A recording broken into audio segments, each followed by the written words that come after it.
Halo guys. Okey, kali ni kita nak share pengalaman ke Kelantan sambil kenduri kahwin sepupu. So perjalanan daripada Sungai Besar kita lalu ikut Great Banjaran Tiga Wangsa ni. Tempat biasa kena singgah. Tempat ni memang sejuk.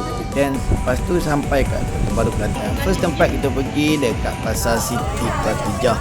Dekat sini apa yang menarik, macam-macam yang ada. First kali kita try aiskrim Thailand lah. Dekat Kelantan ni kan sepadangan Thailand. Lepas tu kita naik pusing beca. Lepas tu ada kedai emas. Dekat kedai emas kat Kelantan ni dia unik sikit sebabnya dekat pasar-pasar macam ni je, bukan yang lokal tau, yang original. Tapi ada juga yang lokal. So Kelantan terkenal dengan kedai batik sutra. So ni buatan tempatan mek Kelantan. Biasalah yang ni pak-pak perempuan pening nak pilih.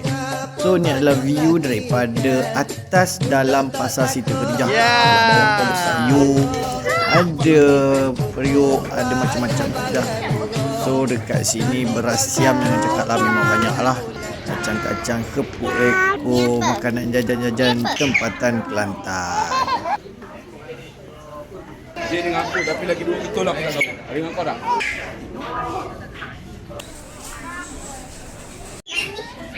Ni papa. Bye. Best, oh babe. Bulan ke? Oh, tadi. Okey, so lepas tu kita ke pantai Cahaya Bulan. Tempat ni tempat tepi laut. Boleh main layang-layang wow bulan. Memang ada kat sini. Buat kolam, let's go. Diorang nak main air, main pasir kat sini memang tempat diorang. So mak bapak boleh chill-chill santai-santai sambil cari makan-makan apa yang ada kat tepi pantai. So kami jumpa satu kedai, nama dia Warung Acutra. Memang menarik guys menu-menu dia. Kebanyakannya celup-celup tepung, goreng-goreng, bakar-bakar seafood. Memang sedap-sedap. Hasil-hasil semua ni daripada tepi laut dekat Kelantan. So lepas makan kenyang-kenyang, kita tengok sunset view dekat tepi pantai.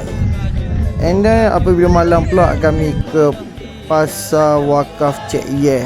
Pasar Wakaf Cik Yeh ni dekat Kota Baru.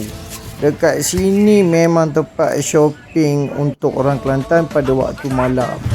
Dekat sini memang tempat tumpuan pelancong. So dah penat, kita rehat dekat homestay. And then kita keluar lagi cari makan. Kita tengok makan-makan apa menu-menu yang lagi dekat Kelantan ni. Semuanya sedap-sedap guys.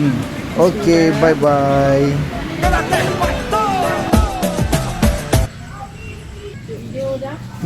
Lama tak mari. Nak tunjuk kat mama.